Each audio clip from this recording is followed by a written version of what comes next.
I was watching season 3 of One Punch Man, and I was thinking, man, this ain't even that bad. Everybody making it seem like it's just terrible. And then I remembered, I waited 6 years for this. Damn. 6 years. Just for 6 frames per second. Damn. Animated by a 6-year-old. Whoever animated this, y'all need to go to hell. I'm not even going to lie to you. Who did it? JC Staff. JC Staff, y'all using child labor. Matter of fact, JC Penny, did y'all ask the same niggas who be folding clothes to animate? That's why it's ass. That's why it's I know Mappa is busy, but damn, the JC Penny staff is crazy. And listen, bad animation I can deal with. I've been watching bootleg movies all my life. I'm talking once you put the CD in, it's a nigga holding a camera at the movie theater. That's how bad the quality of animation and movies that I'm used to watch. Matter of fact, I bootleg this season. I don't have Hulu. I bootleg this. So, but still, even the story. Let's talk about the story. After 6 years, the new season of my favorite anime just came out. Don't nobody call me. My phone's on D&D. I hope it's just like the manga.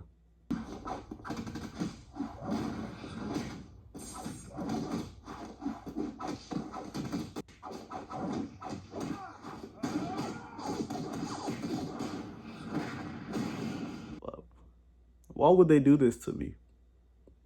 Why would they do this to me? I waited so long. Who animated this shit? Kindergarten Animations? What's happening at the sweatshops?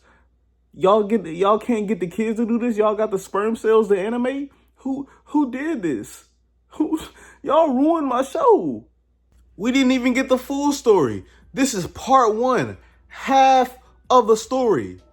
This is half of the story. We waited 6 years for half of the story. And then they say we gotta wait until 2027 for the other part. You telling me while I'm waiting on this, I'm getting art that's life-changing from Jujutsu Kaisen season 3, from Demon Slayer, the new movie. I'm getting JoJo's Bizarre Adventure Steel Ball Run, and it's more consistent than One Punch. Who the fuck is gonna care about One Punch Man when we got all that coming out? Really? Who's gonna give a damn about it? And the story of this season, literally, is Guru, whatever his name is. He wakes up in the monster hideout. And who's in the monster hideout? The monsters. You got Jeffrey Dahmer, you got Ed Gein, you got the Mendez brothers. Epstein might be down there. But you also have a manager, Guru. He's like the manager of the monster hideout, but he can't manage his big ass, fat ass weight. This man's fat as hell with psychic powers controlling stuff. And he wants to make Guru. Who?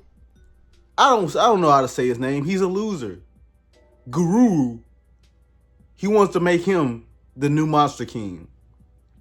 And in order to prove the loyalty to the monsters, he has to bring back the head of a hero, even though he's been beating up heroes the whole second season. But he goes out to find a hero to bring back the head of. Now let's switch to what Saitama's doing.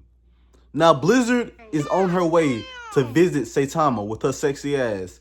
She opens his door, and what does she see? She see Saitama's bald ass head, some old man ass cheeks, the same senior citizens that beat up Guru, who's supposed to be a monster, supposed to be a demon, but got beat up by some old ass people.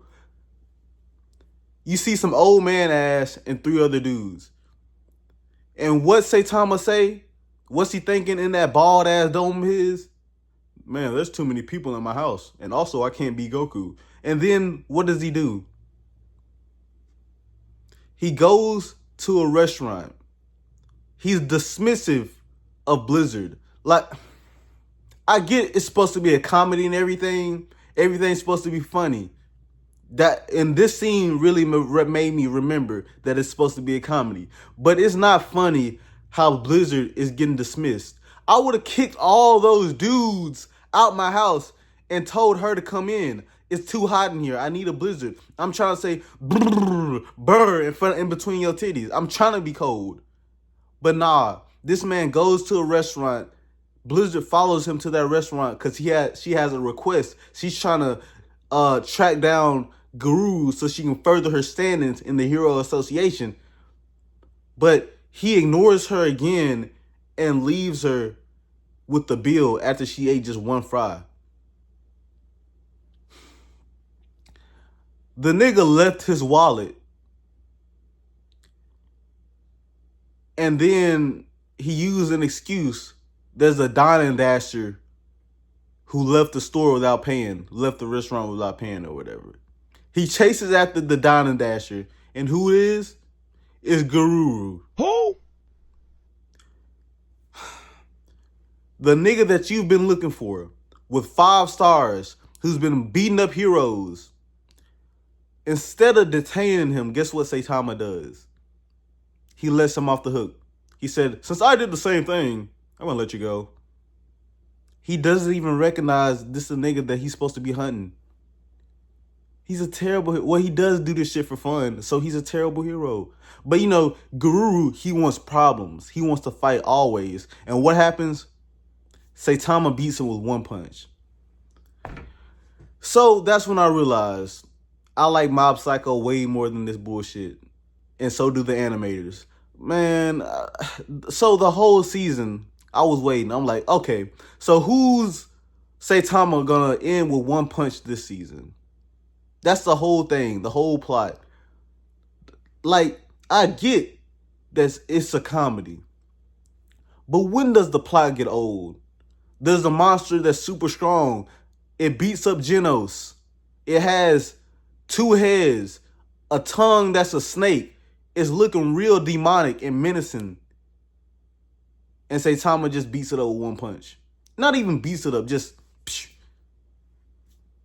And then they got my nigga Genos. He got an upgrade just to wash Saitama's dishes.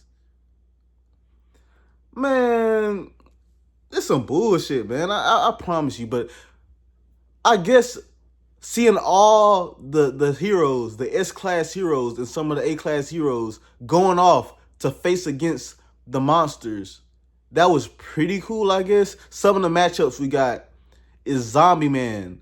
He's one of my favorite heroes. He's a dude that can't die. So this vampire killed him like 100 times off screen, which I'm kind of glad because I didn't have to see still animation. Just I didn't have to look at that. And he finally got him. You can beat him 100 times and he can beat you once. And he does that just to struggle with a homeless emperor. A villain named Homeless Emperor. That's like being called billionaire with no bitches. It doesn't make sense. It does not make sense at all. Child Emperor makes more sense. And he's like he's like the greatest receiver ever. He's beating up monsters and his balls hadn't dropped. It doesn't make sense, but at the same time, something keeps me so invested. I want to finish this. I want to know how this ends. I don't know. Maybe it's the comedy. Maybe it's the characters. Or maybe it's the bad bitches.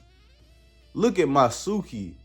Oh my God. But if she wasn't animated and I can actually hit that, she would turn me into One Stroke Man. No cap. And if she's a baddie, then Monster Girl, she must be an evilly because, man, holy shit, look at her. Look at them. Look at them, man. I'm not letting her hit me with that whip, but you can control me with them titties. Not even gonna lie to you. I'll probably get a Class S STD from her because look at her. She is a demon. Them eyes black, but it might be worth it. But Mizuki, I know she's a hero, but I'm trying to save her.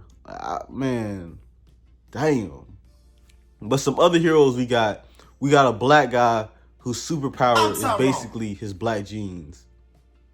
That's his power. And we got that dude from last season, the prison dude who's a superhero with the fucked up ass Jufro. he makes me really uncomfortable. I can't stand him. I don't like him. I don't. I really don't. He's like animated Asian Fleece Johnson.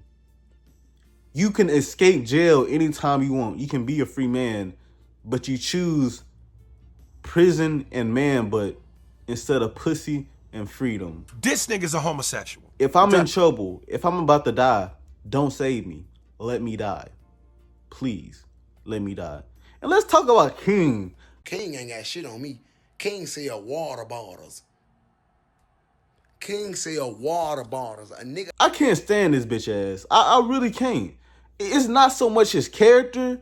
It's just you're living a lie and you're putting in no effort to get stronger. I feel like Saitama's workout regimen isn't that hard to replicate, but you're not even trying, my nigga. I can't stand liars. And you just letting a rumor just live. That makes you a liar. If there's a rumor, if a girl comes up to me and say, hey, I heard you got a 12-inch dick. I'm like, you heard wrong, baby. You heard wrong. It's still big, but you're going to have to subtract some of that. I'm just being real with you. And I'm a real nigga. And I can't stand a bitch ass fake like this. Not even going to lie to you. But, I mean, what keeps me coming back? I guess the goofy ass characters, the plot, and Genos. I do like Genos, even though he gets his ass beat every season. But they spared my nigga this half of the season. He got spared. But this, I'll give it a 6 out of 10. I know I talked a lot of shit about it, but I guess I did laugh a few times. And this is a comedy. You can't take this shit serious. This is probably why they got unserious animation. But until next time, I'll see y'all later. Love you. Peace.